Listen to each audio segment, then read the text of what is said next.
Hola, mi nombre es Samuel Saldarriaga, del grupo de estática 2950 de Ricardo, y a mí me tocó el ejercicio 214. Ahí va el enunciado.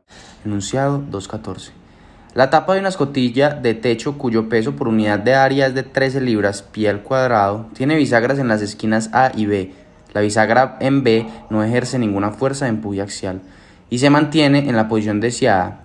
Con una varilla CD que tiene un pivote en C, un pasador en el extremo D de la varilla cabe dentro de uno de los varios huecos taladrados en el borde de la tapa. Determine A. La magnitud de la fuerza ejercida por la varilla CD y sobre las bisagras en función de las dimensiones A y B de la tapa. B. ¿Qué tanto se incrementan las fuerzas ejercidas por la varilla CD y las magnitudes de las reacciones en las bisagras si el peso de la escotilla aumenta 15 libras pie y se modifican las dimensiones de la tapa? En lugar de tener A 32 y B 26, se tienen A igual a B igual a 32 pulgadas. Como pudimos ver en el enunciado, no es una estructura simple, la cual podamos hacer un diagrama de cuerpo libre normal porque hay muchos factores los cuales entran en juego. Entonces, un diagrama de cuerpo libre que podemos hacer, tendríamos que hacer muchos diagramas de cuerpo libre porque no solamente es la tapa de la escotilla, sino que también tenemos ese brazo que es el que hace el movimiento cuando abre y cierra la escotilla, las bisagras, tenemos muchos componentes que no nos daría para hacer un diagrama de cuerpo libre. O sea, sí podemos realizar un diagrama de cuerpo libre, pero no un diagrama de cuerpo libre común, que es con las fuerzas, como ya lo dije, sino que podríamos hacer un diagrama, hagamos el diagrama de cuerpo libre viéndola como desde un lado. Como desde el lado, sí, viéndola desde el lado como si fuera esta la tapa y esta sería el piso. El piso vemos que está puesto en el eje Z y acá está el eje Y. Y esta, como dije, sería la tapa. Entonces, vemos que está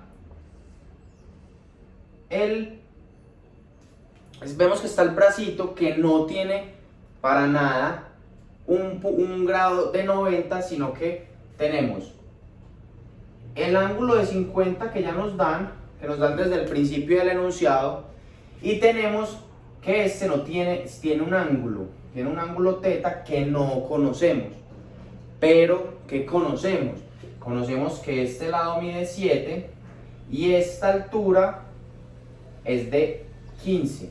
Entonces, con esos tres datos que tenemos podemos hacer ley de seno. ¿Qué vamos a hacer con esa ley del seno? Vamos a hallar este ángulo teta para que, por medio de que sabemos que todos los ángulos de un triángulo miden 180, hallaríamos este ángulo, ¿cierto? Y así podríamos hallar este ángulo también porque sabemos que así recto mide 180 y ya podríamos utilizar para hallar las componentes de la fuerza de este bracito, de esta fuerza, podemos llamarla. Entonces, ya tenemos la ley del seno, la vemos aquí, para hallar este ángulo, con este hallamos este ángulo y hallamos verdaderamente el ángulo que necesitamos. ¿Cómo hacemos esto? Pasamos ese seno a seno inverso, lo multiplicamos, este pasa a multiplicar acá, dividido 15, nos da el ángulo de 20.94. 20.94 ya nos daría el ángulo acá abajo de 109 y el ángulo de 71 que necesitamos. Vemos que el brazo no tiene componentes en el eje X, entonces con el coseno de 71 hallamos las componentes en el eje Z y con el seno hallamos las componentes en el eje Y. Acá podemos ver que ya estas serían las componentes de la fuerza F, pero como F no lo conocemos, se dejaría así expresado por el momento mientras encontramos la fuerza F. ¿Qué más tenemos que tener en cuenta? El peso, que podemos llamarlo W, en la tapa de la escotilla, que sería W, que sería igual, vemos que W únicamente el peso sería en el componente Y, o sea en el componente J. Ya les voy a decir cómo podemos hallar W. El enunciado nos dice que la escotilla pesa 13 libras pie al cuadrado, o sea, pesa por ese área. Entonces, para hallar el peso de W, lo que hallamos es encontrar el área de la tapa. Esa tapa es, vemos A y B, A es 32 y B es 26. Entonces 32 por 26 nos daría un total de 832 pulgadas. Pulgadas porque vemos que en el enunciado está en pulgadas. ¿Qué hacemos nosotros? Lo cambiamos por pies, que nos daría 5.77 pie al cuadrado. Si hacemos la conversión, esto nos daría este valor en pies al cuadrado. Entonces, ¿eso qué significa? Que yo ya, si tengo que mide 13 el área, multiplicamos esto por 13 y ya nos daría que W es igual a, en el lado negativo, porque vemos que pues despejando, haciendo el despeje, nos daría negativo, pesa 75.11 libras en J. Así hallamos el peso de. Ahora sí podemos hacer un pequeño mini diagrama de cuerpo libre con todas las componentes que tenemos que hallar, ¿cierto? Tenemos AY, AX, AZ, la fuerza, W, BZ y BY. W ya la conocemos, como les dije ahorita, ese es el peso. ¿Qué más tenemos que hallar? BX, BY, BZ y F. ¿Cómo es más fácil hallarlo? Pues ya tenemos esta, para que se nos anule, hacemos momentos en A, para que se nos anulen estas tres fuerzas y nos quede como reemplazo BY, BZ y F. Así hallamos las tres componentes. Que solamente están escritos estas componentes y W no las tiene escritas, pues la distancia solamente tiene la del eje Y o en el eje X, porque es un poco, por decirlo así, obvia, que sería el centroide de la fuerza, que sería dB en el eje X, la mitad sería 13, la mitad de 26. Para allá las otras dos no es tan obvia, como vemos que esa escotilla no está 100% derecha con un ángulo de 90, como ya les dije, tendríamos que hacer, ya sabemos para qué nos sirve ese ángulo que nos dieron al principio de 50 grados. ¿Qué tenemos que hacer? ¿Cuánto mide en el eje K? Mide 32, la mitad sería 16 y ahí sí, en el eje K sería hacerlo por el coseno de 50, o sea 16 coseno de 50, que eso nos da 10.3. Y para el eje J pues sería la misma altura, 16, pero ya sería con el seno, 16 seno de 50.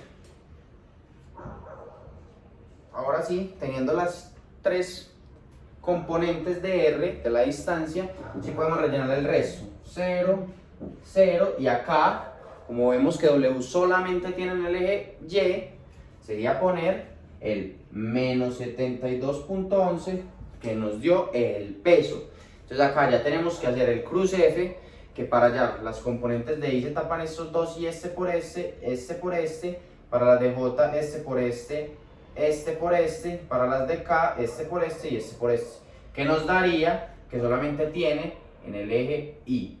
Así los pueden hacer con las tres, los hacen con las tres y eso les da unos componentes en I, J y K, y con esas sumas ya podemos hallar, igualamos a 0, podemos hallar F, BY, haciendo todo lo que les dije que hiciéramos. Pues para hallar las componentes tenemos que nos quedó I e Y, solamente dos componentes en el eje Y, 2 en el eje K y una en el eje Y, el eje Z, Y, X, Y y Z. Entonces ya agrupamos esas dos y hallamos las componentes F, BZ y BY. Ya teniendo todo, hacemos sumatoria de fuerzas en X, de momentos, perdón, en X, en Y y en Z, y así hallamos que F sería 116.9, BZ sería 0 y BY sería 37.5. ¿Qué hacemos con esos valores? Ya esos valores los reemplazamos en sumatoria de fuerzas, ya así para hallar a X, a Y y a Z. La sumatoria de fuerzas En el fx sabemos y vimos que solamente tiene la componente AX, entonces AX es 0, es nula. ¿Por qué no tiene BY? EBX. Porque si vemos en el enunciado dice que EBX no ejerce empuje axial. El empuje axial en este caso está en el eje X que se mueven las bisagras. Entonces por eso no tiene fuerza BX. En FY tenemos AY 37.5 que fue lo que nos dio BY en los momentos. FY que fue la fuerza la fuerza que encontramos ahorita por el seno de 71 y W que es el peso negativo. FZ nos dio que solo tenemos AZ y FZ que es la fuerza que nos dio por coseno de 71.